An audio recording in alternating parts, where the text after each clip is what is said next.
안녕하세요. 솔토리입니다. 이번 영상에서는 오페라의 유령 챕터 25 지하실의 비밀 페르시아인의 이야기사 파트 4를 읽어드리도록 하겠습니다. 제가 좀 버벅거리더라도 끝까지 예쁘게 봐주세요. 그럼 시작하겠습니다.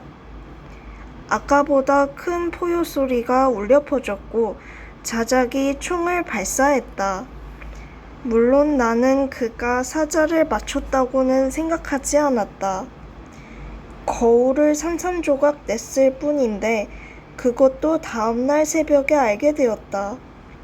밤중에 꽤 멀리까지 이동한 모양인지 우리는 갑자기 사막 언저리에 와 있었다. 모래와 돌, 바위로 이루어진 거대한 사막이었다. 숲을 빠져나와 겨우 도착한 곳이 사막이라니 먼 거리를 온 보람이 없었다. 나는 지칠 대로 지쳐서 자작 옆에 털썩 주저앉았다. 아무리 찾아도 용수철은 보이지 않았다. 자작에게도 말했지만 밤이 셀 때까지 사자 이외의 다른 맹수와 마주치지 않았다니 놀라울 뿐이었다.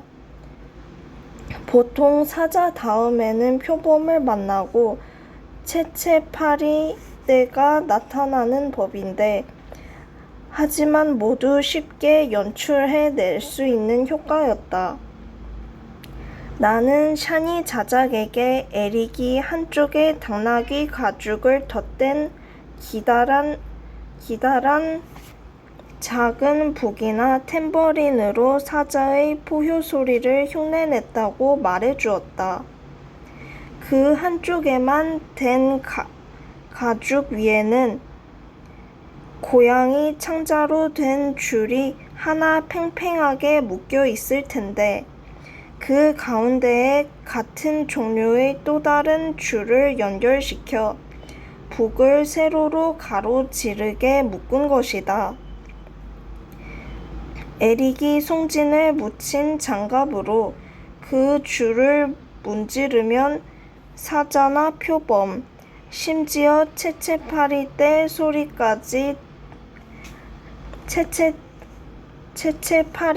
소리까지도 낼 수 있었다.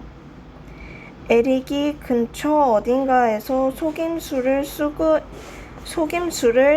쓰고 있다는 생각이 들자 불현듯 그와 협상을 해야겠다는 생각이 들었다. 우리가 그를 불시에 공격할 수 있는 가능성은 전혀 없었기 때문이다. 게다가 지금쯤 에릭은 고문실에 있는 사람이 누군지 알고 있을 것이 분명했다. 나는 소리쳐 그를 불렀다. 에릭! 에릭!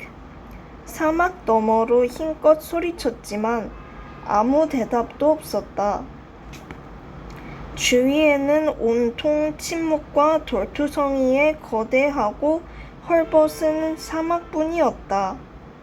아무도 없는 끔찍한 사막에서 이제 우리는 어떻게 되는 걸까? 열기와 배고픔, 갈증으로 우리는 정말 죽어가고 있었다. 세 가지 중에서도 갈증이 가장 심했다. 마침내 나는 자작이 팔꿈치를 들어 지평선 너머를 가리키는 것을 보았다. 오아시스를 발견한 것이었다. 저 멀리 정말로 오아시스가 있었다. 깨끗한 물이 가득한 오아시스에 강철 나무가 비쳤다. 아, 그것이 신기루라는 걸 나는 단번에 알아챘다. 나는 최대한 정신을 차리고 물을 바라지 않으려고 노력했다.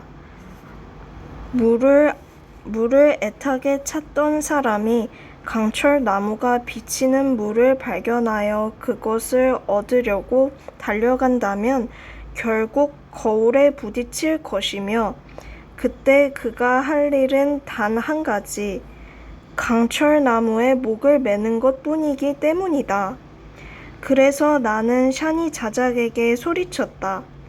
신기루예요. 신기루라고요. 물이 있다고 생각하면 안 돼요. 거울의 또 다른 속임수일 뿐이에요. 자작은 단호하게 거울의 속임수니 용수철이니 회전문이니 환각의 궁전 따위의 말은 집어치우라고 했다. 그리고 멋지게 펼쳐진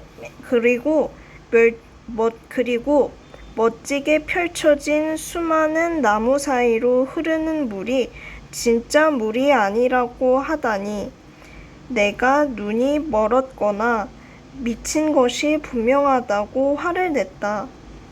사막도 진짜고 숲도 진짜라고 속이려고 해봤자 소용없다고 했다. 자작은 자신이 전 세계 곳곳을 가본 경험이 풍부한 여행자니 섣부른 속임수는 통하지 않는다고 큰소리쳤다. 그러더니 물!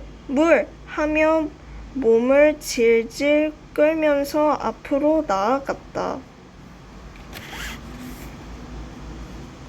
그는 마치 물을 마시는 것처럼 입을 벌렸고 나 역시 물을 마시는 것처럼 입이 벌어졌다. 우리는 물을 본 것뿐만 아니라 소리까지 들었다. 물이 흐르는 소리와 찰랑거리는 소리가 들린 것이다. 그런데 그 찰랑거리는 소리는 어떻게 내는 것일까? 혀를 움직이면 그 소리를 흉내낼 수 있다. 혀를 입술 밖으로 살짝 내밀면 물 튀기는 소리를 더 잘 낼 수 있다. 마지막으로 비가 오지 않았는데도 우리는 빗소리를 들었다. 이것이야말로 가장 고통스러운 고문이었다. 정말 극악무도한 발명이었다.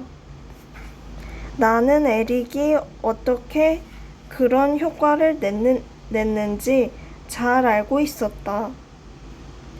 에릭은 금속판이 깔린 길고 좁은 상자를 나무판으로 나누어 그 위에 자갈을 부어서 빗방울이 떨어지는 소리가 나도록 한 것이다.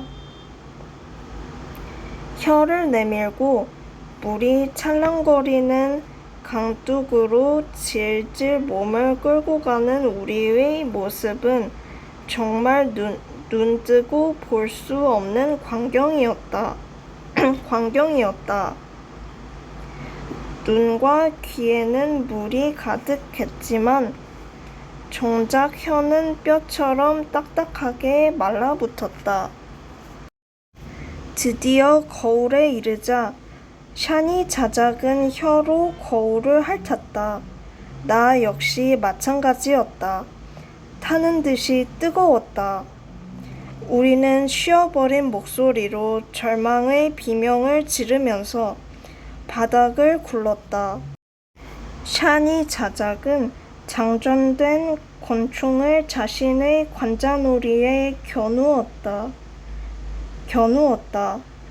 나는 강철 나무 아래에 놓인 올가미 밧줄을 쳐다보았다. 나는 이 세 번째 속임수와 함께 왜 강철나무가 보이는지 깨달았다. 강철나무는 나를 기다리고 있었던 것이다.